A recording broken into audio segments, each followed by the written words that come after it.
It is the Rhetoric Warriors podcast. Right back at you, whether you were gone or not. I was, and so this is a new episode. I am Dr. Dan. I am a retired professor, escaped professor. I didn't retire; they just kicked me out. I'm a late night comedy writer and rhetorician. I started Rhetoric Warriors to try to, kind of rile up the world a little bit, maybe teach people some skills about creating messages and dealing with messages that they don't have. America, you're unprepared for sophisticated messaging, and it's killing you. Once you get on your game, that's what this is about. I do three things on the podcast. I talk to comedians and comedy pros, and that's going to be today. One of my favorite people in Hollywood is going to talk to us today. I also bring people on that I think need to be converted. That's usually the right, because they worry me. I think they've slipped off the rails of democracy. So I try to move their train engine back onto the rails. And finally, I talk to persuasion pros, and that's a little bit of this guy today too, and academics, more rhetoricians on this podcast than any other podcast you will hear today. I promise you. So my guest today, a good buddy of mine, we work together at Best Damn Sports Show. He's been in Hollywood for a long time, and I kind of vaguely know his story. I know a lot of his kind of personal story, but his professional story, I know a little bit of it, and we're going to talk about it today. Everybody welcome from Fox. He runs Fox, him and Rupert. Yeah. This is the nicest guy at Fox. I promise that. Brian Kahn. Hello, Dan. So nice to see you. My gosh, you're a beauty in that little screen box. I love you. How are you, man? Look at that. See, you are the nicest guy at Fox, right? You have to be. You know what? There's a lot of great people at Fox, and I'm not just saying that because I've worked there for 18 years. I mean, when you mentioned Best Damn Sports Show, I was on that show for 4.5 years. What we did on it, as you, Dan, did as I we were writer producers on it. We came up with this comedy sketches. We wrote jokes for Tom Arnold, and we did that until they fired us. I mean, Jerry. I mean, we'll get into our fearless leader in practice, but we were the last standouts, the comedy writers, Jerry Brzezian and myself. And Dan came in. And what is your story there in Best Damn? How did you get the job, and how long were you there for? So I got that job. That was my first job in Hollywood. Like my first job writing for a Hollywood type was writing for Yakov Smirnoff. That a buddy of mine hooked me up with. But Best Damn, Rich Williams and I knew each other from stand-up, and I was going down the Improv every Thursday night and telling everybody at the bar that I wanted a writing job. And he heard this and said, "Hey, you want to try to get a 2-day tryout on Best Damn Sports? We can't hire you because we can't handle another white guy on the payroll. But if you want, I'll get your stuff to the head writer." And I'm like, cool. And so I sent the head writer my stuff that night, Jerry Brzezian. He called me 20 minutes later and was like, "Why don't you come in tomorrow morning?" And that was the beginning of my, year and a half at Best Damn Sports Show, where I was never officially hired. Because they didn't. You never got the benefits. You never got the health care. You never got the 401k contributions, the pension. You got none of those perks. I guess I didn't. Now that I think about it, yeah, it was very cheap. I think I was like $850 a week, and nothing else. Gotcha. Well, the experience is invaluable, Daniel. That's what you got there, and it was a great job. I loved that job.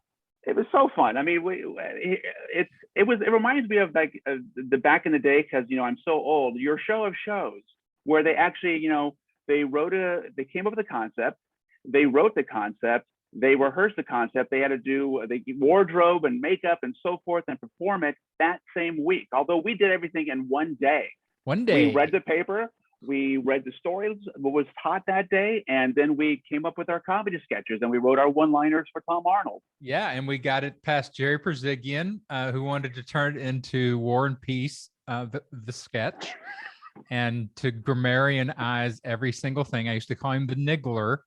That's Make sure you pronounce that correctly. He would niggle every single word. Yeah, and you have to push it past him like, Jerry, it's just jokes, dude. It's just jokes. No, verbosity is certainly is a strong suit. And the problem with that show, and look, I love working on that show. It was they're great. There were stand-ups like yourself. There were stand-ups like Bob Oshak and Brian Keith Etheridge, and you mentioned Rich Williams. And then we had more on the production side. I came from sitcoms. Josh David came from sitcoms.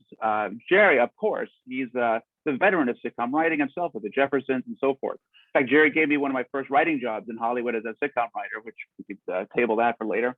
But so we had 6 really strong comedy minds who had to funnel the comedy to non-comedy brains. The sports guys they were judge, jury, and executioner of all of our stuff. So that was, that was the challenge every week. So then you have to, so now you as a writer, you have your instincts and your gut. This makes me laugh. This is funny because I've honed my craft. I listened to the craft. I studied the craft. I listen to comics. I know it all. So now how can I funnel that to the non-comedy mind and package it for him so he will buy into it? That was a lot of our job. Oh, it was fascinating. I used to describe it as, hey, I don't have a sense of humor, so I'm going to retain line item veto over every punchline and joke. I'm like, hey, that's a great idea. You've really thought this through. Yeah, for sure. And you were so fun to be on staff with because, you're not an easy laugh, Dan French. If you're sitting there and we're saying, if we say a line, we're looking at Dan, did the corner of his mouth go up? Did I hear an exhale and his vocal cord make a vibration of a laugh? It's in. Let's move on. It's a stand-up thing. Like once you do stand-up for 20 years, you've heard all the jokes. So like you have your bar just keeps kind of floating upward, whether you want it to or not. So yeah, that's part of it. One Dan French punchline that just stayed in my mind till this day. And it's been how many years? 20? Oh, it's been over 20 years since that stand. And that punchline, I don't remember the joke, but it was a 2-word punchline that was painted ladies.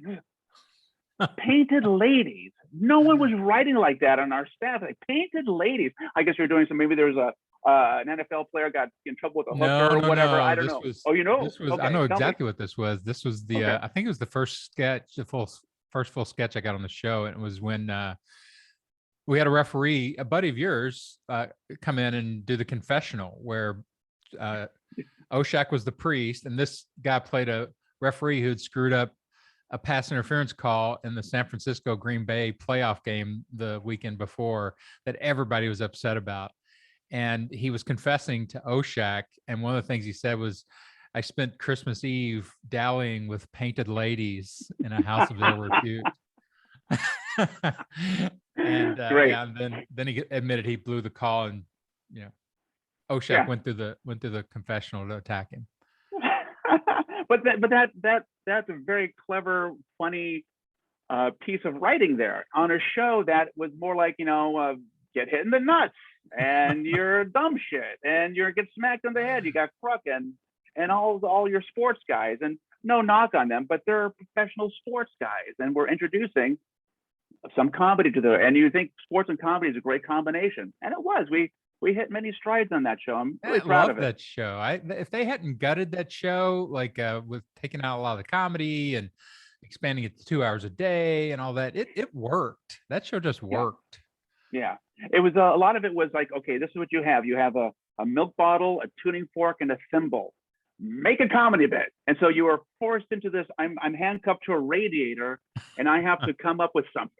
And that, I love that. I mean, that kind of training gets you into the, okay, now since I know what I have, I could MacGyver this sketch and I can make it whatever it is. I remember one time, this was one of my lowlights on Best Damn, which was we were doing a bit with, I think it was, who was the guy from Animal House? He was Tim Matheson was a guest on the show. And I think one of our ideas, I don't know if you were on staff at this time, but one of our ideas was we have the audition tapes for actual roles from of the actual guys in Animal House. Yeah, great. Let's roll it. Great concept. Yeah. Here we go. Yeah. Fun concept. We'll have John Crook come out and he will do an otter or an ox line and so forth. And who was Belushi's character? I forget the name. Bluto. Okay, perfect. Was that Popeye's friend? The same. I think the same guy. Same guy. So I was standing next to Tom, and we were doing this. We were doing the auditions on the set. This was before the show taped, and we were just getting them in all in the can.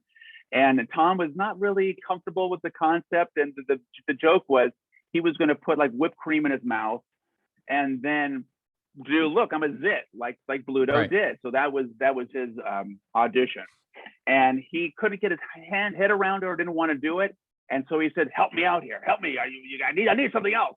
So I'm like, "Oh, okay." I'm just off camera, and the copy's funny, but okay, let's think of something. And there's like, "We're rolling, keep going." And so he's out, and he leaned into me, and he said to me very quietly, just between the two of us, the whole crew's there. He said, "You're killing me. You're killing me." Like it's all me. I'm ruining his career. I'm making it all horrible for him. I'm killing him. All right. Anyways, he did it. It was funny, and that was that. But yeah, that was his particular thing of always being put upon by having to work for his $3 million a year or whatever it was. I have so many great memories and stories from that show, but like that one, I remember, they get to the point where they all felt like they were working too hard for their money, and they didn't want to do more than just sort of sit on set and talk about sports. So you give them a bit and things, and they'd be like, "Nah." I remember Michael Irvin, who was really talented.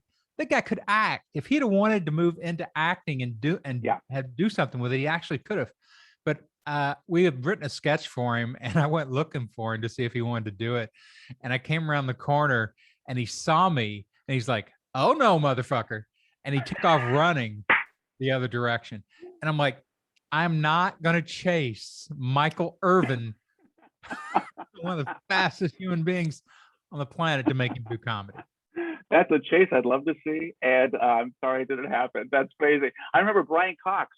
He's a huge man, very menacing. I mean, I don't know what his. I don't know if he's played offense or defense for what team.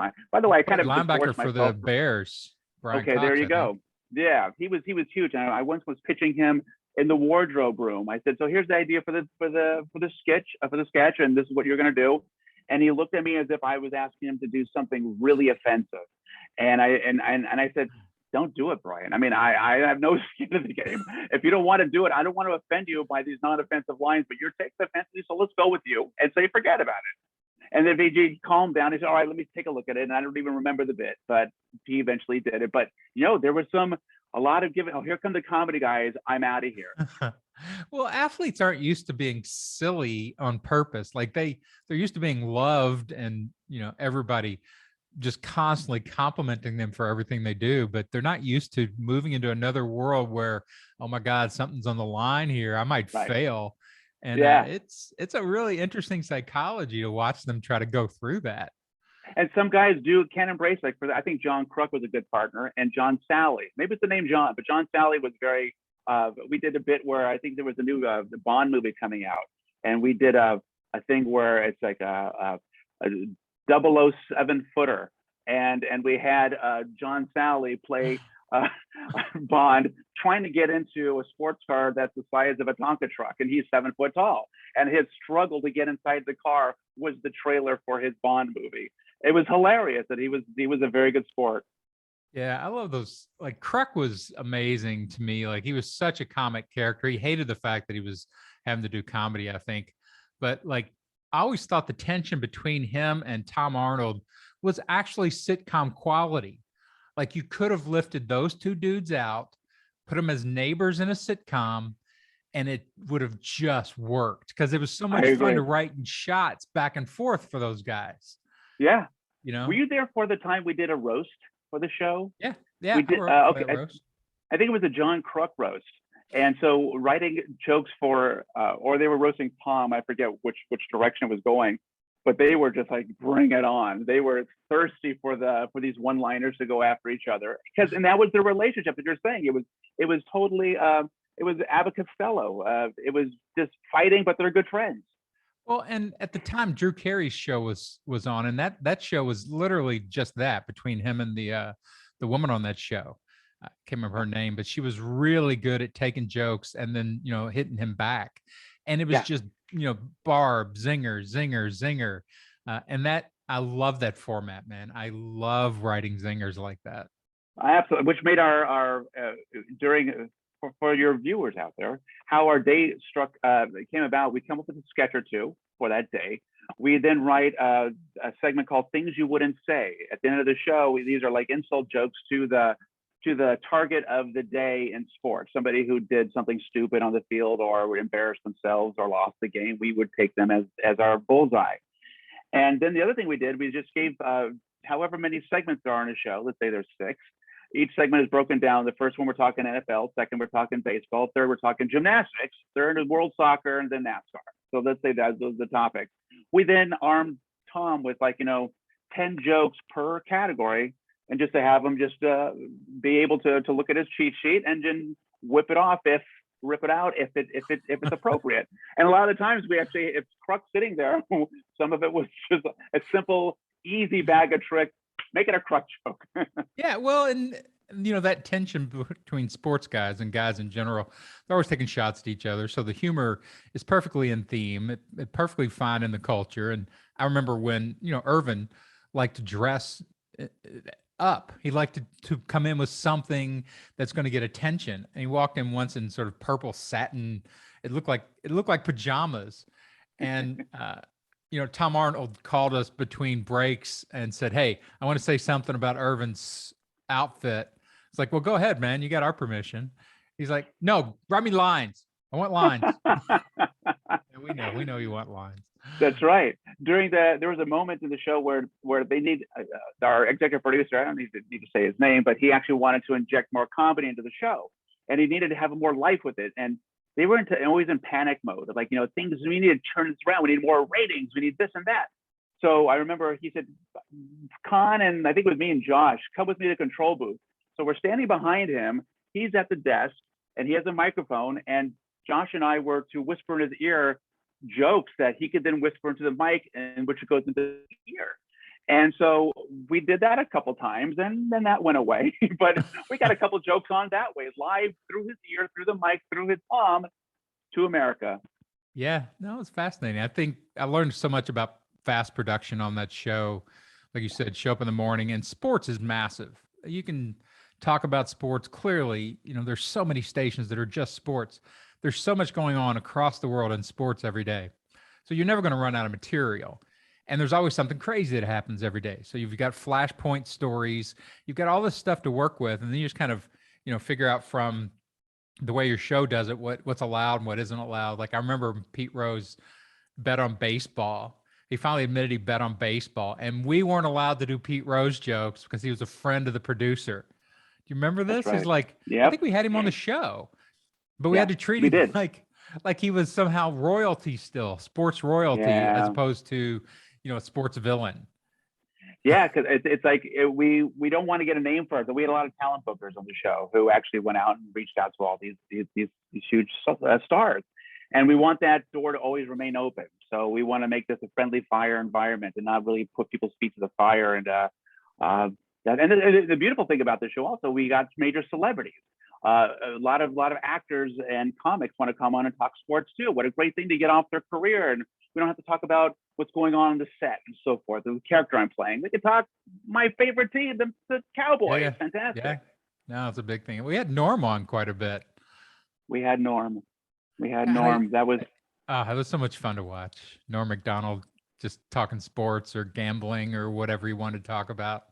Yeah, I remember we actually had he was guest hosting for a week, and he was sitting in the chair. He was coming in every day, so we were giving him jokes. And he's, he was such a great guy, and he loved to take a joke and turn it inside out. And he took all of our lines and he made it his own by inverting it, exposing it, and then planting it in a different way. And it's like, I see my joke in there somewhere. But he made it better, and he made it in his voice. And that's the thing when you're working with comics, you have to really honor who they are, and they know the material the best. You can just give them the areas and go from there. Didn't you play basketball with him? Weren't you guys in a pickup game with him on a regular basis? For about a year. It was, believe it or not, how it all came about. I knew Kato Kalin, the famous Kato Kalin from the OJ trial. How did I know him? I'm trying to think about how this happened. I think maybe he came for a pickup game anyway. So we were playing with Kato for many months, and he's a great guy. We really enjoyed Kato. fact, I hired him to do some stuff. In fact, he came to Best Damn. I hired him for a day on Best Damn to do some shtick with us, and he was a really great sport. But he was very good friends with Norm Macdonald. That was a strange coupling. So Cato brought Norm to a couple of the games at Fairfax High School in Hollywood, and Norm played with us for about a year. And it was once again, it was just great. He was very chill, liked to play with the guys, just hang out, be one of us. It's funny how many people we brought through there, like Ken Chung. Is that how you say his name? Ken Chung? Ken Jeong. Ken Chung. Yes. He was our, I mean, we gave him some of his first acting jobs. He was terrible. I've always loved Ken. I thought he was a great stand-up, and he's a great dude. Gotta love that guy. But his acting chops, it doesn't really have acting chops. He just kind of does a little same thing, either does the I'm a hip hop guy, which he does really well, or he does that kind of little thing he does in The Hangover, where whatever they give him, he does it well. But he was like, I remember we had him in a bit as Godzilla, like because they had brought in a Japanese player to the Yankees. We were so offensive.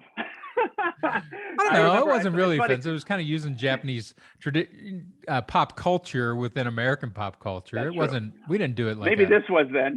I actually have worked with Ken recently at Fox. He's one of the judges and panelists of The Masked Singer. He's also the host of a show called I Can See Your Voice on Fox. And I love Ken. I think he's really funny, and he's so talented. And he did us part of the things I do now, I'm sure we can dovetail into this some point. I do marketing and promotion now for Fox. I'm a creative director over at the network. And part of my job is to take a Fox show or Fox IP, intellectual property, and take a brand and try to find what's that bridge that comes and have them come together. Well, we did this thing where Scoob the movie, Scoob by Warner Brothers, just came out. They wanted to get in bed with The Masked Singer, and who wouldn't? Because it's the #1 show on television. And Ken Jeong was the voice of Dynamite in Scoob the movie. So the concept was I wrote, produced, and creative directed this concept where we had it was going to commercial break from show. And then we come up on Ken behind his panelist desk, and he's like between breaks, it's kind of behind the scenes feel right now. And then all of a sudden the lights go down, and up starts another musical number, and a club sandwich comes on stage and starts singing, and it's like, what's going on? It's like, and the audience is getting into it, and eventually the club sandwich takes off its olive, and Scooby's head pops out. And it's basically a promotion for the movie Scoob in the show, and people are, is this real? What's going on? And then eventually Ken takes off his head and reveals it's Dynamite. So that was a really great integration. I won a couple of awards with that. All right, Brian Kahn winning the awards. Thank you, Ken Jeong, for once again, as a comic, a funny guy, taking great. the words and making it his own. So during the production of this, I actually went up to Ken and said, Ken, you don't remember me, I guarantee it, but I worked on Best Damn Sports Show, and I once asked you to be Yao Ming in a sketch. And he went, oh yeah, I remember that. It was the same day, the day after Kobe Bryant died, and so Ken was devastated. So we didn't have the kind of playful back and forth as I wanted, because it was like, remember that day? But yeah, Ken was one of our early go-tos. Yeah, it was fascinating. Like you said, trying to take, a marshmallow, a piece of barbed wire, and some penny that you found on the ground, and be like, we got it, the sketch. Exactly. We're like, well, you got 30 bucks, so. And we brought in non-union talent to act, and you always had great connections with like real actors who would come in and do stuff. That's right. For nothing. That's right. And also, I was in a couple hundred sketches myself. And if I remember, because I just put myself in, I have a little performance in me. I actually have this kind of itch I'm slowly scratching. I'm doing a web series. Maybe we'll get to that later. Yeah. But there was a moment that we forced you on camera once, and you were not happy with it. I just wasn't good at it. But you don't have to be good at this one. We wrote it once again. Who was the comic? How can we write for Dan French? And this was the idea. I don't know if you remember it. So for some reason, Leo DiCaprio was in the news that week or that day, and we had Tom Arnold saying, "Hey, we got Leonardo DiCaprio on the show." Oh, he canceled? No, he didn't. He's right here. And it was you with a sign around your neck that said Leonardo DiCaprio, and Tom Arnold toured you around the lot and said, "Look, I got Leo DiCaprio." That was the spit I remember you were in. Yeah, I remember Oshak getting very frustrated with me once because he'd written me into a bit, and because I'm a bigger dude, he always, they always threw me the kind of working class guy was my role on all these things. And so he had me in a wife beater or something and with a cigar, and I was just supposed to say, "You missed the turlet again." I think that was my line. And I just, like, he kept going, just he got so frustrated with me. I'm like, dude, I don't act. Which is so surprising because comics are actors, and I know you don't really. I mean, you were pursuing comedy on stage for how many years? Yeah, but that's monologue. That's Okay. I'm in control there. It's me. It's not. I mean, it's a little Right. variation of me, but it's definitely me. I don't. My Gotcha. kids give me grief because every time I ever talk about them in my act, I do a Southern accent. They're like, "We're not redneck." And that's the only character I can play. I grew up in Kentucky. I can play rednecks. There you go. There's the typecast French. There you go. Yeah, Well, that right cost to me what you money are. over the years. Like, I'd write a bit. I remember, where was I? I guess at the Late Late Show, and I wrote a bit. This was when Michael Jackson was still alive and going through his trial, and it was a bit about we're going to cut to Michael. Michael keeps calling in to talk to Craig Kilborn, to tell him what's going on and where he's at, and yeah, I'm at a Chuck E. Cheese in Burbank, and I couldn't do the voice, so Ted Mulcairn did the voice. He did a really good Michael Jackson, and he got paid like $800 every time he did it because it was a network appearance, and I'm like, damn. I know. They just those opportunities. I mean, unfortunately, Best Damn was a non-union shop, so there were none of those opportunities, or else I would have made a killing. I've worked doing all the sketches that I've done. Remember, we had Bob Saget guest hosted as many times, and working with Saget closely was incredible. And once again, him bringing his voice and working with these big comedy minds was a great experience. So fun. Yeah. And the fact that, like you said, it was very non-threatening. It was sports, and so anybody would come on and do it. And even the sports guys, I remember the show we did, I'm sure you do, where we brought in the greatest college running backs of all time. So we had Archie Griffin, Billy Sims, Herschel Walker, and Bo Jackson on the same set. I remember standing outside with these guys waiting for something, and like Bo Jackson and Herschel Walker are about my size. And I'm like, how are you this much better of an athlete than I am? And I'm like, these are two of the greatest athletes who've ever been on the planet right here. And that was the day where they, Bo Jackson brought his pies. You remember all that, right? I don't. Oh God, this is one of my favorite stories to tell about Best Damn. So they were sitting there, and Herschel Walker's insane and was just taking shots at Bo Jackson and everybody else the whole time, like trying to be the big, stud on the set, even though these guys were as good or better than he was. And Bo Jackson was promoting pies, so he brought sweet potato pies for the entire crew, like 30 or 40 pies, and gave them out. So Herschel's giving him grief the whole time, and Bo's just an unassuming kind of guy, and he's like, whatever. And finally, at the end, Herschel goes, "You know what? I've given Bo a hard time this whole show, but I want to say," and he picks up the pie, because you can tell if it's a good pie or not by how heavy it is, and that's some heavy pie. Please tell me Tom had a fun rebut to that. I don't think he said anything, but I know Josh David loved that line, and we kept saying, if you had pitched something wasn't a good pitch, you'd be like, "That's some light pie, man. Get that light pie out of here." That's great. I love that. So many great stories like that, right? From that Absolutely. show. Oh, for sure. It was, and we had a lot of writers come and go on the show too. Like, you came and went, and there was a couple other stand-ups that came and went, and it was always great to inject some new energy in and some new voices. You survive? How come you stayed? Like, how come? Yeah, how about that? What? I know the guardrails of any position that I go into, and I know exactly where I can veer and not, and I just stay up. Dan, I'm incredibly talented. That's what I was. We have to move on. I was trying to say, if only I had your talent.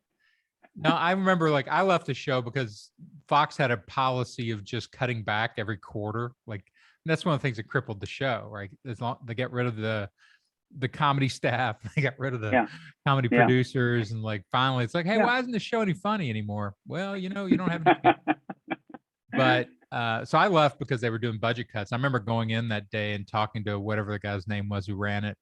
And he's like, I've got to let you go. He goes, you're the last one hired. And that's just the easiest way for me to make this cut. And I'm like, I might argue that you want to look around kind of at the staff and figure out like, well, does it need this or does it need that? And he's like, yeah, I'm not going to do that. I'm not going to actually curate the quality of what we can do. But what have the things that I admire about you, Dan, and I'm going to put you on a little pedestal, is Do that it. your lack of is your confidence. You always had an air of confidence about you, not much insecurity. And maybe it's because you're not Jewish, and maybe that's Jewish. But you walk in and you don't necessarily have to kowtow. And you said, here's what I'm going to offer you. You take it, leave it. If you wanted me to leave it, okay, I'm gone. I know you had a wife and kids back then, and I'm sure you had rent and car payments. You all have all those things, but I did too. But that it frightened me that maybe I come from the mentality of the other shoe's always going to drop. So I got to make sure that those rails are always on there, that the shoe really doesn't drop, or I'm going to catch it. But you were like, how does Dan do it? He just goes and he's just very cool as a cucumber, and that's admirable in this business. I think your approach is perfectly valid. I don't ever advocate just walking in and causing trouble for no reason. That's Rich Williams, right? Rich brought me in, and then they fired him at the end of the week. He brought me in, and because Rich was a little mouthy, Yeah. Rich and edgy, and I can get mouthy and edgy if I want to, but it doesn't run me. Like I'm not going to just cause trouble because I'm a troublemaker. But if somebody's doing something really stupid or doing something that's going to ruin things, I probably will speak up. So I'm somewhere in the middle of you and Rich Williams. I try to be. Yeah, exactly. Well, you also come from a discipline. Your discipline is academia, and there's a work ethic from that. I know you did stand-up comedy, but if you're stand-up comic straight, you may not have the kind of muscles that it takes to work in corporate America. And Fox Sports is corporate America. I have, going back to my history, it's I don't know if you want to know exactly. I do. I'm curious. I first started off as when I left film school, I was working in commercials down in San Diego, in San Diego State. But then I moved to LA and I got a job as a page at NBC. And back then, Johnny Carson was hosting The Tonight Show. I don't know if you know that kid. Anyway, so I was, yeah, exactly. So we have Carson, and we were giving tours of the audience of the studio. Did you used to watch Carson like on set? Oh, every day. And once again, like you're saying, sitting there looking at Herschel Walker and Bo Jackson. You want to listen to their stories. I get to watch Johnny off to the side interview people, do work on his monologue, or he didn't work on his monologue. It was on cards. He came out, read it, and sat down. But music, Bruce Springsteen, they come out and do rehearsals. It was just a great job. In fact, that's amazing. That actual in life experience of these mythic characters. Yeah. Totally. And the studio on television is huge, but in real life, it's small. I was there when Carson was slowly handing the torch to Leno. So Jay was often coming in and guest hosting in 50-50. And Leno was used to burn down comedy. But Jay, I was always a Letterman guy versus the Leno guy, my taste level. But Jay was the nicest man. He used to stop and talk to my tour groups. He was just a man. She was a really good guy. But from there, I had entree to the network of NBC, and I got a job as an assistant in development for NBC production. Back then, Brandon Tartikoff was the president. So he's a legend in television in his own right. During all this time, I wanted to write sitcoms, and I was honing my craft. I was getting scripts that were being made. I had somebody in comedy who would give me scripts to Cheers and Frasier and Dear John and Empty Nest and The Golden Girls and all these great shows that actually I was reading. And they're my treasure maps. And I go read them and say, oh, this is how it's done.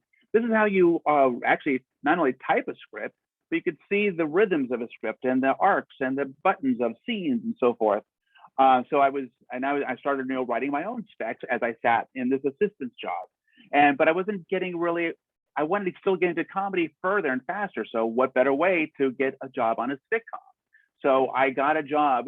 I angled my way to another NBC property called Amen, Sherman Hemsley sitcom. Mr. Jefferson, he actually was doing a show for 7 years called Amen. He played a deacon in a church. Clifton Davis. Did he still have his leisure suit? I think so. The wide lapels and oh my God. Exactly. That was such a great character. Another nice man boy, but he had a really tough ending of his life. That's a whole other podcast. Yeah, that is a whole other, the secrets behind Hollywood. I know, right? So I was a writer's assistant on Amen. And for those of you who don't know what a writer's assistant does, they do everything they have to deal with the script non-creatively. They type the script, they take the writer's notes, they take down writer's notes in the room when they're pitching, they're writing the jokes down. They're typing up the script, they're distributing the script, they're photocopying the scripts, they're collating the scripts. Once again, it's another great way of seeing how production works. And this is another step into getting closer. Were you actually taking written notes back then? I guess you were, right? Because there weren't computers.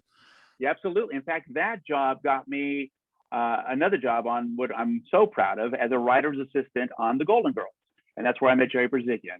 And that I was working with the, a Hall of Fame of writers on that show. I mean, the guys, Mitch Hurwitz, who went on to create Arrested Development, and Mark Cherry went on to do Desperate Housewives. Great writing staff.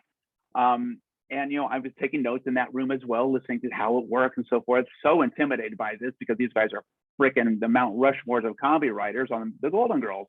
Also with the stars of the show. I mean, to write for those ladies, the Mount Rushmore of comedian. Yeah, on television. For sure. Yeah. That was back when there was not that much dilution in Hollywood talent, right? There weren't many shows on. And so you could put together an all-star staff like that and it would stay together for a while. That's right. With Thomas, who produced The Golden Girls, they did Empty Nest, the Richard Mulligan sitcom. They were on for like many seasons. They did Soap back in the day with Billy Crystal, if you remember that show. That was ahead of its time as well. So Whit Thomas was killing it. They had almost like 3 shows on in the top 10 back in the day, Golden Girls being one of them. And from there, I'm still writing scripts. I'm still and as a writer, specking it out, I'm able to give my scripts to the writers on the show, saying, "Hey, would you read this?"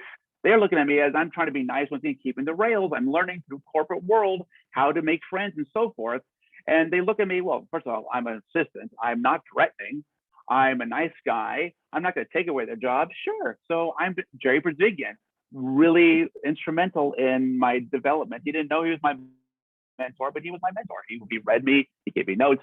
A lot of other writers on that staff did the same. Kevin Abbott, very talented writer. He's gone on to do some big things. He just executive produced a Last Man Standing a couple seasons ago. And of course, Baxi Gamble, who actually were the head writers of the show at the time, and Richard Baxi became a very good friend of mine, and we're still friends. He hired me for my first writer's job after The Golden Girls. There was an NBC sitcom called Here and Now. It was starring Malcolm Jamal Warner. It was to be filmed, and we went to New York to do the show. Bill Cosby was my boss. That guy went on to such great things as well. But this was my trajectory. I was actually working in learning how to build the muscle of corporate world and how to stay in lanes, but also be creative. And after the show was canceled, after 1 season of Here and Now, I was unemployed for 5 years. I couldn't get a job. I was a mess. It's the cruel system, mistress. The Hollywood system, man.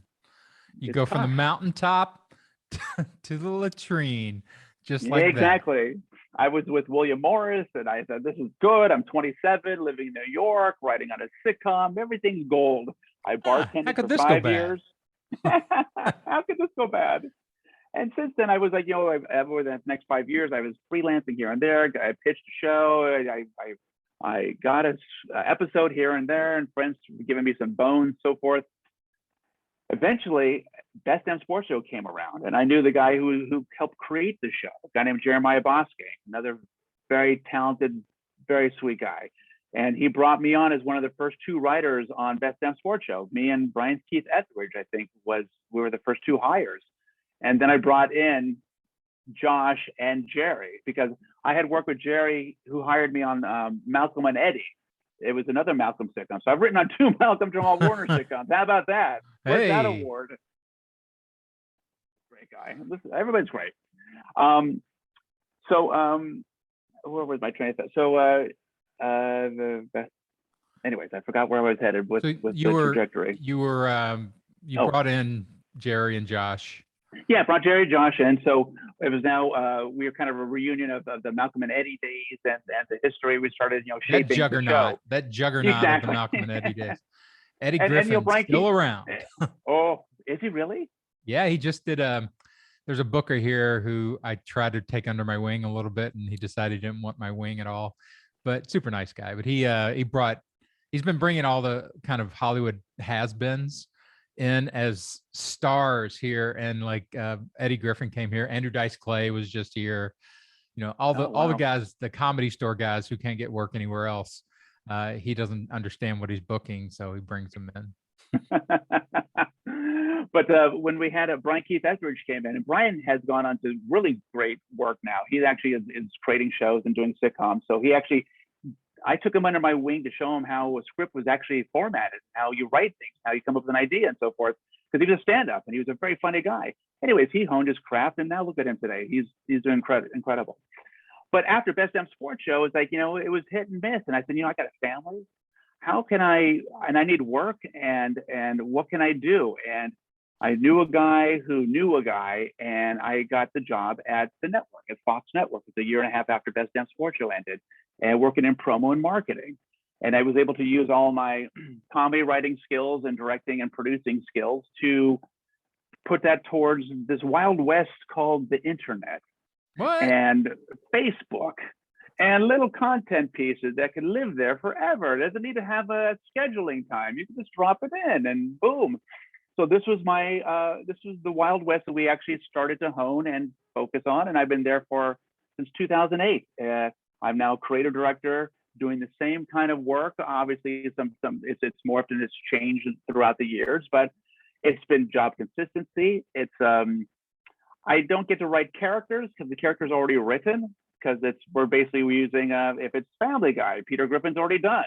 But what can I do with the Peter Griffin bit?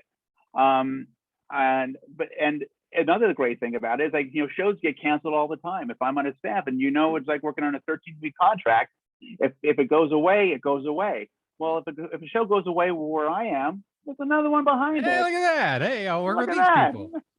Exactly. And no matter if the show sucks or not, I love it. You have to love it. You have to find the nougat that you can market it. And that is something that, you got to take away. Well, I don't like this show. It's no way. No, you love all the shows, and you put that all aside. Well, that plays to your strengths, your ability to love mediocre things. And my wife's strength. She loves a mediocre thing. So it's all good. That's a superpower. It is a superpower, and not in a bad way. I totally mean this, though. Like, I've worked now for almost 7 years for businesses here in Austin, and you have to lower this idea of like in sort of creative entertainment and also in academics, it's always trying to create amazingness. Like, that's the whole game. Like, amazingness is what wins. The best thoughts over in academics, or the best, stories and characters and jokes over in entertainment. And so that's a great bar, but it's not the bar for business. Like, maybe their product is great, but what they really want in their messaging is just effective. Mm-hmm. And so you're like, oh, okay, I'm now in the box of effectiveness, not super creativity or super intellectualism. And I have to deliver in, that's the strike zone. There it is, right there in front. And you're like, that's okay, right. They can't handle a ton of creativity, and they definitely can't handle a ton of intellectualism or controversy and stuff like that. So just throw the strike. Well, that's a great analogy on the strike zone. And it is smaller for broadcasting. Even though you think broad, you have to appeal to the masses. So that's why a lot of the stuff you and I may not like, because it's not really right in our wheelhouse. We like the more stuff on FX or Netflix or what Prime's doing, because they could do anything. and they just give money to people just to limit. I want your voice. You'll have very few network notes, and that's where you're getting a lot of interesting things like a Squid Games. I mean, I was obsessed with Squid Games, and I just finished it last night. It was just fantastic. And we were at the network thinking, look at all the water cooler talk about Squid Games. What could be done at our network with our shows? That's a great question. That's a really great question, and I want to crack that. Is it possible? That's what you can pay me. Let's see if we can crack. Let's see if we can make a water cooler thing from what we're doing. And that comes back to loving. You have to love what you're given. Well, I think you do a good job of walking those two lines of staying in the strike zone, but you always want to bring creativity into it. And you recognize what good creativity is.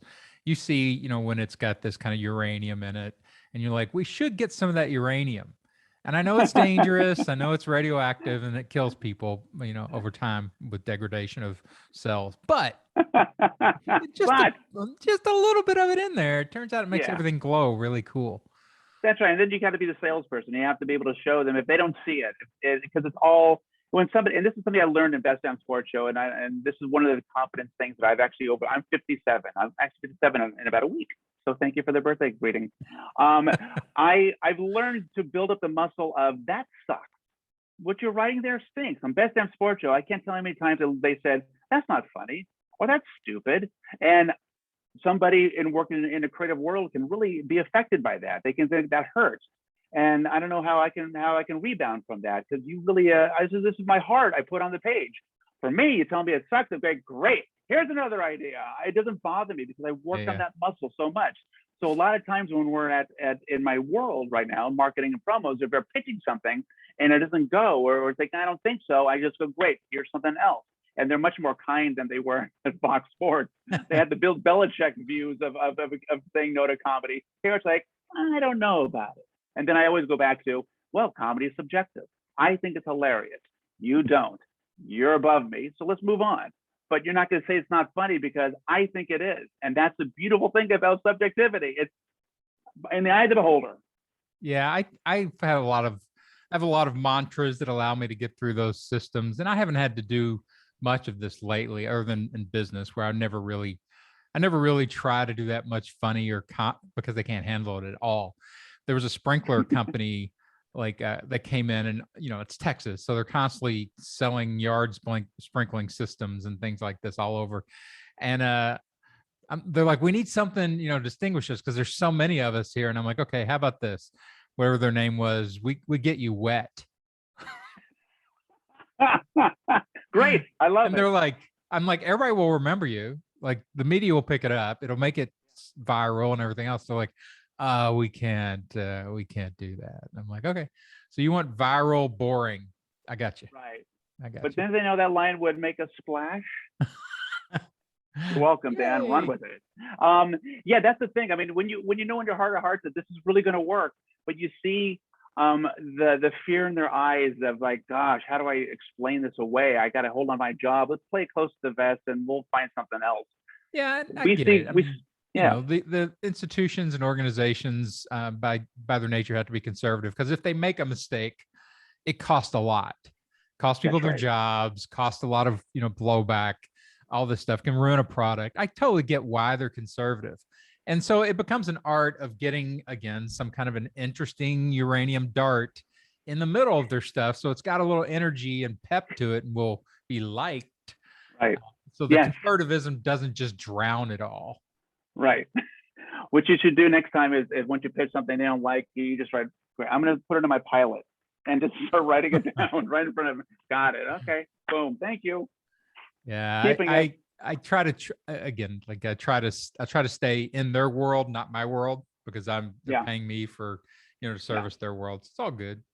Yeah. And that's the pandemic has I wanted to be creative during this pandemic and also just be creative outside of Fox. And that's why I created this web series that actually I'm starring in with a good buddy of mine that I get to write, produce, direct, and edit myself.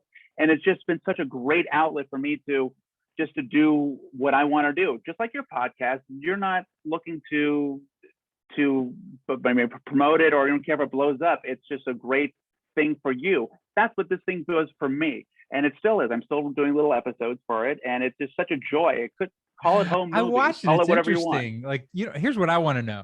It's such an odd way of editing. Like, what is up with the way you edit it? Because like the rhythm of it, you're clearly doing that on purpose. So tell me, Yes. what's the thought behind that?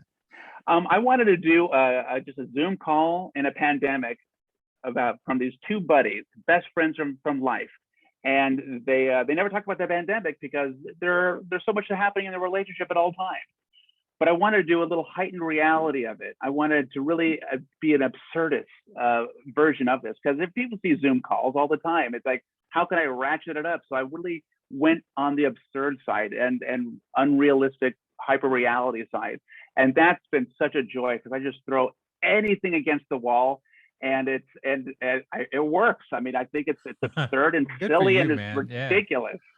Now, you mentioned this, like, I think when you do full on creative products and you're like, I've serviced many different types of, message needers in the world, and I've brought whatever I can to them. But if I'm just building something myself, and we talked about this before we started, like on my podcast, I don't allow comments. I don't allow comments anywhere, not on my social media, not on my Substacks. I don't care what you think. And it's great if you love it. That's awesome. If I could just have pure positivity, I might let people to comment. But even that warps you. You're like, oh, they love this, I'll write more of that. You don't want your creatives writing toward the feedback. You don't want censorship, and you don't want, pure love, because I've seen pure love destroy comedians.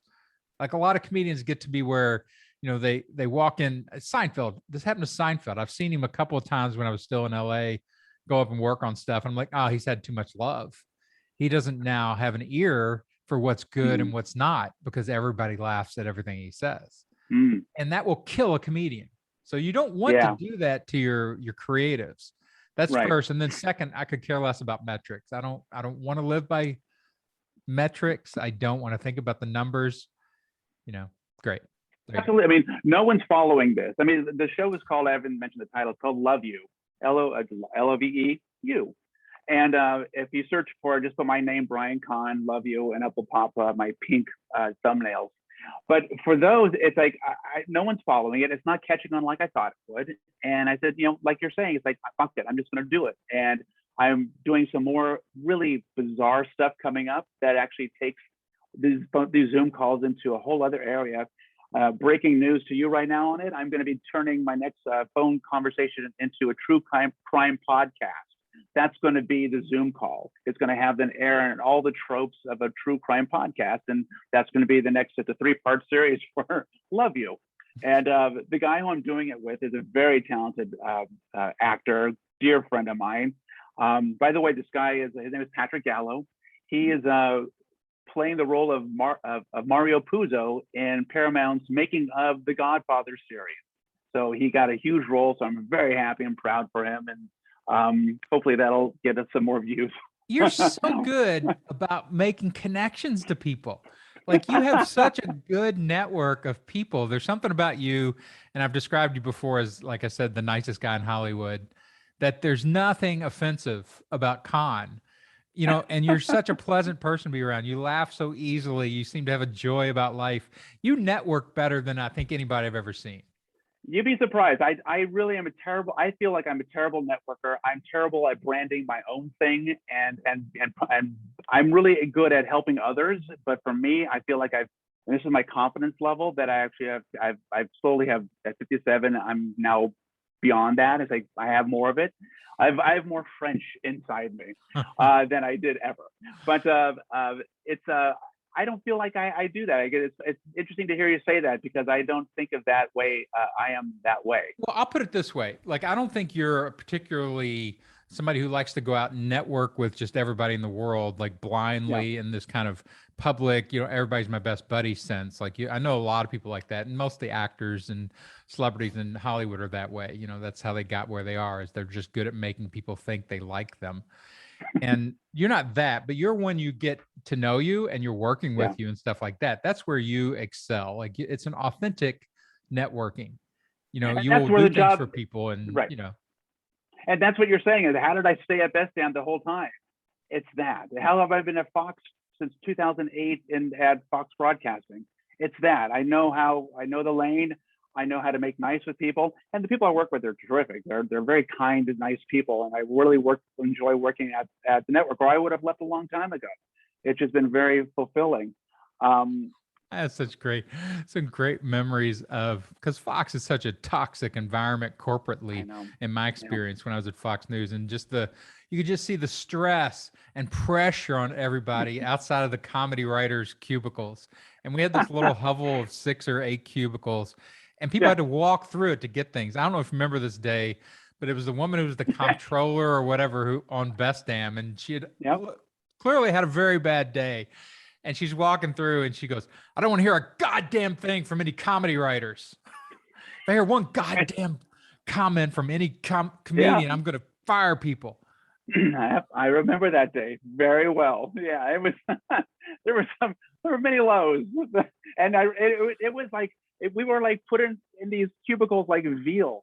And it was like, we really didn't have much to move around. We could go from our desk to our computer and then back, and now we're talking to the room. It was very tight. And with regards to you, I've noticed that you were the sponge. And after listening to your podcast and seeing where your trajectory is, I in my mind, I look at you as the Jane Goodall of comedy. You like to get in. We were the gorillas in your midst. How about that? Hey. Boom. But you looked at the coterie of comics, and you were trying to figure us out, and you were trying to do the Rubik's Cube of not only how this works, but also how you look at comics even today. And when I hear you on your podcast and you're talking about how you guide comics and how you can, and I understand it because you're Jane Goodall. You've actually studied them. You know the tropes. You know this guy here's the Midwestern comic from Chicago. He likes to migrate south to go to these clubs. Here's the New York Jew from the Upper West Side. He does these cerebral jokes over there. But that has been your brand of like, and that you can get in with these gorillas because you're one of them. You are a comic, you're a writer, and you're a performer. So it's like they let you into the world, and you have this kind of very cool. You can blend in. That's a good one. I like it. I'm the gorilla in the Gorillas in the Mist. Just another gorilla.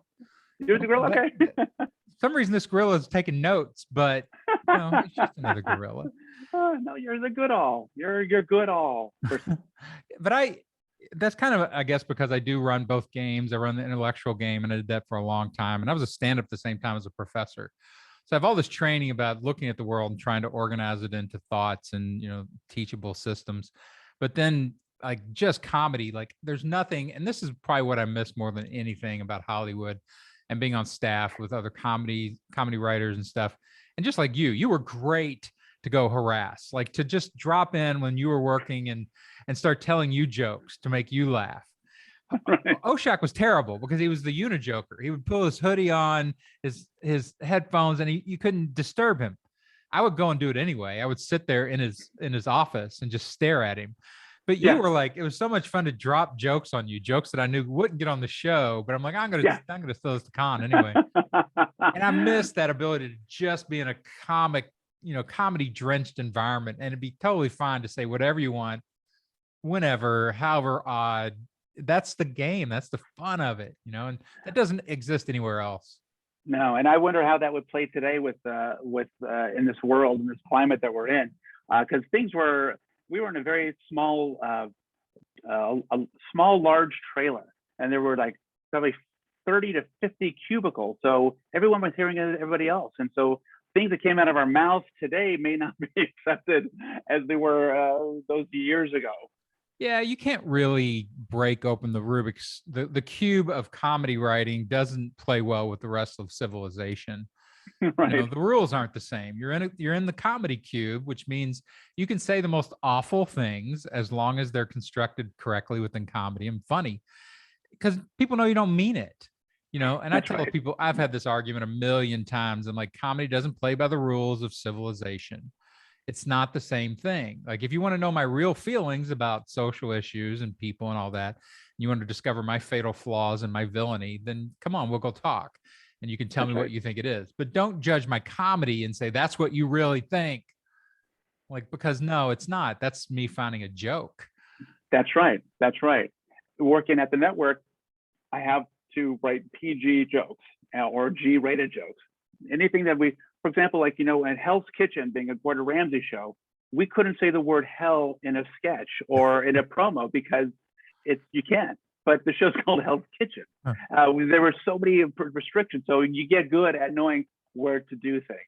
I had to when I was the writer producer for promo marketing for Glee back in the day, and I came up with this web series for the show that starred Jane Lynch, and it was with a team. It was with T-Mobile, and it was that integration where actually with the bit was one of the cheerleaders. They were spying on the other Glee kids with their T-Mobile phone, and there's your integration. And she would then show Sue Sylvester, Jane Lynch's character, the footage that she captured, and then we roll show footage of the clips of the thing. But I got to write 5 episodes and work closely with and direct Jane Lynch, and that was fun. And that's like, it was incredible. I mean, she was so to hear your words come out of an A-lister, that is just the best thing in the world. And to give I gave her a directing note, and she took the directing note to the T. And as I said, God, that was the wrong note to give. I said, Jane, I really am sorry. I gave you really bad direction, and you took it perfectly. So let's try it this way instead. But she was amazing in that she tested me at one point. She said, give me 3 areas to do here, 3 jokes. So I said, okay, great. Yeah. So then I went off to the side and I said, fuck, okay, now the time's ticking. And, you know, when that light goes on, you have to. So I came up with ideas. I pitched her 3 jokes. She said, I like this one. So great, we did it. Boom. At the end of the day, she came up to me. She said, I'm doing this new show and I'm looking for jokes. Would you be? I said, yes, whatever you're going to say, yes. And I was able to write some jokes for this Hollywood Game Night. It was the first episode. And she asked me to come up with some things, and I did. I sent it to her, and I think she used one of them in the show, and that's as far as it went. And if she walked past me on the street, she wouldn't know who I was. But that moment, I was thinking, maybe this is it. Maybe this is my next step into the next. So many moments. Yeah. It's I enjoyed working in Hollywood. I moved to Austin because of my kids, and that was fine. You know, I've lived here and raised kids, and it's been great. I enjoyed LA and Austin or Hollywood for its craziness. And I didn't mind even the fact that it was constantly, trap doors opening underneath you and things that could make a ton of money and do so good for you. And they just died. I'm going up these stairs. Oh, there's no more stairs. Look at that. It's just the nature of the game. If I'd have started it earlier, I would have stayed in it, and you just get used to it. That is the culture. And you come up with theories, like approaches like you have of, hey, I can survive here by doing really good work for people and staying in this particular lane. And yeah, I have other creative desires and I'll service those on my own outside of this. Some people can't do that. They cannot, subvert what they want to do, that prime directive. And like, I'm just doing this no matter what. And I remember Galifianakis and I had the same manager for a while. And Galifianakis was never going to change anything. Like this is what I do. Right. And, that's amazing. That's amazing. I mean, like you're saying, you try to find those cracks in the wall that you could do your own thing in your own voice. And then you do this. You could do that. Boom. I become a Fox guy. How about that background then? Hey, cool. Look at that. This is my Zoom background at work. Yeah. Only you get to see this.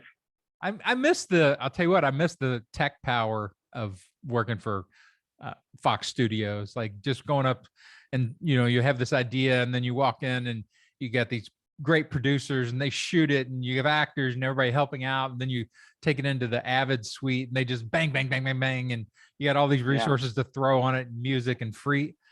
Yeah. Like, oh my God. That's a joy. That production capacity. Totally. 3 times a year, I get to write and produce the half-hour special for our affiliates. It's basically a half-hour promo of all of our new shows. and we have the talent from the shows come and talk about their shows, and they tee up to the first look package. So we're doing our next one. I've done like 12 of them or so. I'm doing the next one. It's called the Winter Preview, the 2022 Fox Winter Preview, and we're filming it the next couple of weeks. And it's the holiday theme and so forth. We're having all these stars, but it's like, is Rob Lowe available? Can we get Rob Lowe for this? Oh, he's not. Okay, let's see if Nick Offerman's available. And it's like, how lovely is that? Right. Yeah, and they all say yes. They have to, basically say yes because it's to a point. they're Yes, selling their show that they're going to make a lot of money on if it stays on the air. That's right. Now, as for Dan's show, how's Dan's show going to stay on the air? I have an idea for you, Dan, and I should have teased this up top because the viewers are probably already checked out by now. Right now, it's only my mom watching. So, Mom, I hope you enjoy this. But I think Dan's missing one thing. What's that? And that's monkey? A theme song. A monkey and a theme song. Okay? Because it starts off very time, Dan, and ends goodbye. I don't do bumpers. Dan, I don't produce shit. It's just talk, baby. But if you got hear one. What you got. Hear what you got. I have written for you a theme song. All right? Now, this is for you. This is ASCAP free. No publishing needed. It's needle drop, baby. All All right. right, here we go. Let's see what I got for you, right? Here we go. Dan French. Rhetoric. Bold.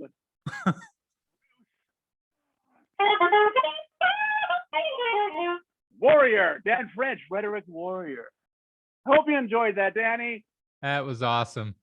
It's been a while since I've heard, an original Brian Kahn bit, and I've missed them horribly. Horribly is the perfect word. Thank you. That was great. Like I said, I remember going to the play that you wrote. I went with Oshak and I think Josh and Jerry. I think it was in Burbank, right? It was. I can't believe you remember that.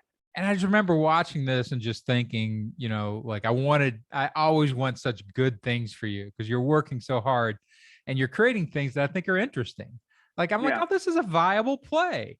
Look at that. You got you have real actors in it. You had that guy from Breaking. I had Paul Dooley, who's, huge. And I had Uncle Leo from Seinfeld, who played Uncle Leo. Yeah, how'd you get those people? Like you network everything. And I'm like, this is, this is fun. It's just fun to see you put that together. Thank you. I totally forgot about that play that I did. It's like, it was once again trying to always expand and put things out there. And most often than not, it's going to fail. It's not going to go anywhere. But what else am I going to do? I mean, I have to do something. So why not? What else am I going to do? So funny. I remember one of my favorite memories of that play was afterwards. We're all standing around, we're talking to you, and the woman who played the nurse, I think. Mm-hmm. I don't remember her name, but she was a large Black woman, and she walked up and she's like, "Thank you," and you're like, "Oh, God, it was great," And before she left, she goes, "Next time, give me more to do. Give me more. You could just." She's like, "I could act," and you knew she could. And I'm like, "Yeah." Oh, that's right. She was that.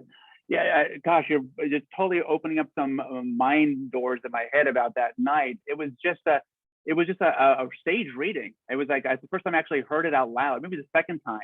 And I did it a second time after that with a different, I brought in some new cast members, and Paul and Len were still the same. But it was just, I'm just trying to figure it out. And, I needed to rewrite it another 100 times before it actually got to be any good. So you heard, I remember that you, Dan, and you were with Jerry and Josh, and you were standing there, and I knew there was a lot of great moments, but it wasn't a great play. I knew it needed a lot of work. And I looked in your eyes, and I, once again, Dan being the Jane Goodall, you look at him and you see what he sees, and you see that there's problems with it, and there should be, because it's just a fucking reading. It's a stage reading. It's the first time we're hearing it. And you said, "Con, we should talk." And that's all you said. We should talk. Because you had notes, and I was like, "Great, would love to hear what you have to say." But you were just so giving in that, I have some thoughts. I think I can help, and that was awesome. Well, I We always never look at talked it. about it, but I it guess we was on. didn't, did we? I No. always look at it like, again, the things I love about Los Angeles is that it's one of those places that's driven by hope, often irrational hope, but who cares? But it's people creating, constantly creating. And my thing is always what it's missing so often is that second level, from the first iteration to the 90th, 99th iteration where it will be good, it falls apart in the middle of that. But it just needs love. It needs development. It needs people jumping in, giving you more, because those things there's so much going on in any type of full product, any type of full, project that you do, production that you do, that it needs help. And I've seen this a lot Absolutely. in Austin. There's a little production company here run by four guys who I like very much. And they managed to get a movie done and produced, and they had two or three SNL people on it. And I can't remember who distributed, but it was a real distributor. But they showed me the script early on, and I really liked the writer, young guy. And I'm like, yeah, it's 20% there, man. You need to take it through the development process. And I think That's right. you've drained your battery on it, and I think you got it to here. You need to go find Yeah. some comedy writers and some other narrative writers to do the next 10 drafts. And he just looked at me like I just, sentenced him to the execution chamber. And how dare I? I'm like, Yeah. but that's what makes things good, is all that energy, all that Right. talent coming to bear Yeah. on it. I mentor through my San Diego State, and I always tell my mentees, if they're writers, I say, listen to my notes, and if they resonate, run with it. If they don't, you're the voice. You're writing this. Then don't take it. So, but be open to notes. Ultimately, you're the decider, and I'm not going to force your hand to do something that you don't believe in. So this person you talked to and you said 20% there, and if he's reticent or is saying F you, I'm not interested, no way, it sounds like a lot of work, it's like it's a lost cause. It's like, I'm glad you're not wasting your time, because it's like there's going to be like arms folded. It's like, no, Yeah. defensive. Yeah. Well, this is where you and I always like split. Like, I think that's probably the humane way of doing it, which is, yes, you are the decider. Take my notes or don't. See you later. It's all good. And as a rhetorician and as somebody who likes things really good and doesn't like to watch people unnecessarily fail, I've gone over the years, been like, here's the deal. This is what needs to be done. You don't have to follow my notes perfectly, but here's where all the flaws are. Right. And you either fix those or put out a product that's going to fail. And if you Right. want to do that, then realize what you're doing. Yes. And then don't bitch at the end when people don't like it. Yes. And so like I hate to leave people in their humane, I'm the auteur, I'm the artiste. I'm like, no, you're not. You're 20%. No, which is great. I think that's smart. I mean, if you're going to go to Dan French for something, you know that he's going to lead you in a certain way. So go on that ride, take that train with him, and listen to him and do that. And especially if you align with that person creatively. Absolutely. Well, I think there's humane, but development is the concept. And that is, I've held on to that for so long because I know the power of it in stand up. If you understand development, then like stand-ups will have an idea and you go up and it's this cheat. They've got the cheat system of being able to do it with a live audience in an unimportant setting and get feedback. The audience is literally this super active editor that tells you every joke, every word, every phrase is bad or good. And they're merciless. There is no bending. They will tell you instantly that's not good. Fix it before you bring it back here. And you can't ignore it and stand up because those silences will get you not paid and will make you fail. And so it's this beautiful system where they can't argue. And I used to I would do comedy workshops before open mic nights, and they would run bits, and I'd try to help them avoid their problems or whatever. And I'd be like, don't do this, this, and this because it's going to fail or whatever. And they'd be like, but I like it. I'm like, well, go ahead. And then they would go up and just fail, and they would come back to me like whip dogs. I told you so. Well, once again, you're the Jane Goodall of comedy. You have read the room. you can see the room, and that's the seer that you're offering to generously. I'm glad that you're making some money on this or on occasion, because it's certainly guidance, and I hope that people have an ego enough to actually to divorce it and bring in what you're saying. I have a little idea in I have written jokes for stand-up. I always wanted to try stand-up, and I said, if I ever get this down, I'm gonna hire Dan to take me through this, because I don't know what the hell I'm doing, and I've done improv for a long time, but that's totally different. And stand-up is just, I have this kind of a little itch, and maybe down the road.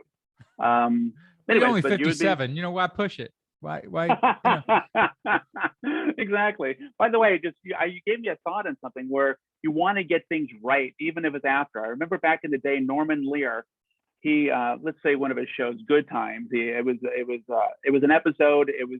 He edited it. It aired that week, and he still had a problem with one of those moments.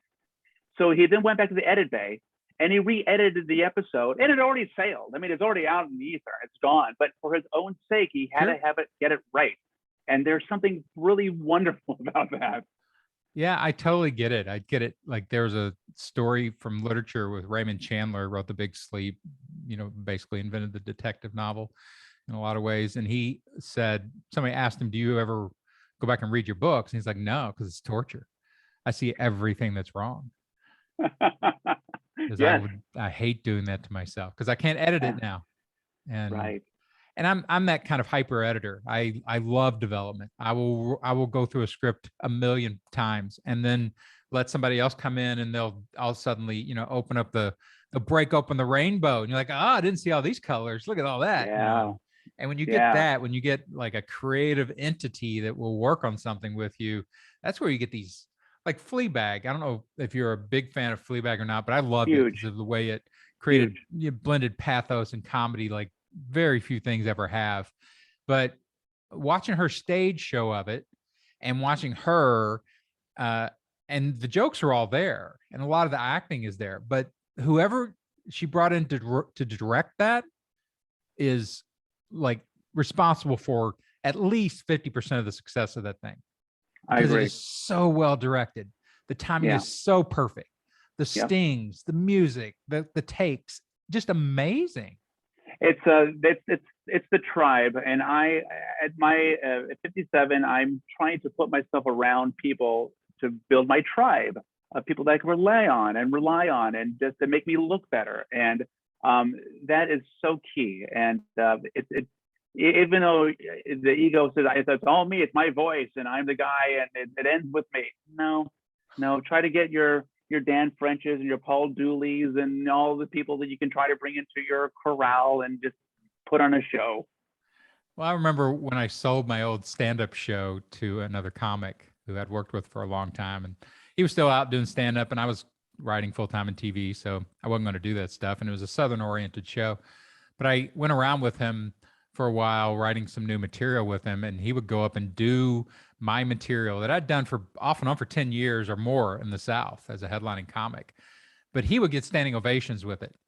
And I remember walking around in Huntington, West Virginia at a 2-story Funny Bone, and I was up in the balcony, and he was running a new bit I'd just written the day before at the gym. Like, I just realized that people needed nude rules at the gym, like dudes. Like, don't walk up to me and start talking to me about football without a towel. I don't care what you have to say. You can tell me the inside line about whatever. So it's a long bit. It's like 6-7 minutes, and he was doing it for the first time, and it was just crushing. Yeah. It was devastating the room, and I'm walking around behind them just listening to the laughs. I could care less if it was me. I wouldn't have got that level of laughter. Yes. That joy, I totally understand it. It's like it came from you. You were responsible for this, and look at the reaction. That is a gift. That's a joy. I understand that. That's well, great. It has been a joy. I'll segue. It's been a joy talking to Brian Kahn.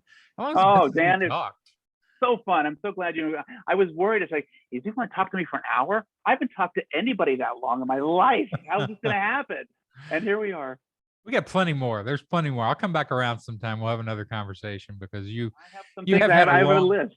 You had a very interesting career. I think, for a guy who started here, like the NBC stuff, and the fact that you've merged creative and promotion within entertainment. That's an interesting career you got there. It's a trajectory I did not think I was going to be the next Spielberg and Scorsese when I got out of college. And now look at me, I'm doing promos and marketing. I never would have thought. Yeah, but look how many shitty movies they made too. So you avoided that. You avoided Silence or Quiet or whatever that thing was Scorsese made. That unwatchable movie. Dan, thanks for having me on. You're a delight, and it's so great catching up with you. Yes, we will circle back around. And everybody, this is Brian Kahn. Everybody should know Brian Kahn. You've seen his stuff. You watch Fox because of him, because he knows how to sell Fox to you. And yeah, super fun. We'll circle back around. This has been the Rhetoric Warriors podcast. Get out, persuade people, need it. See ya.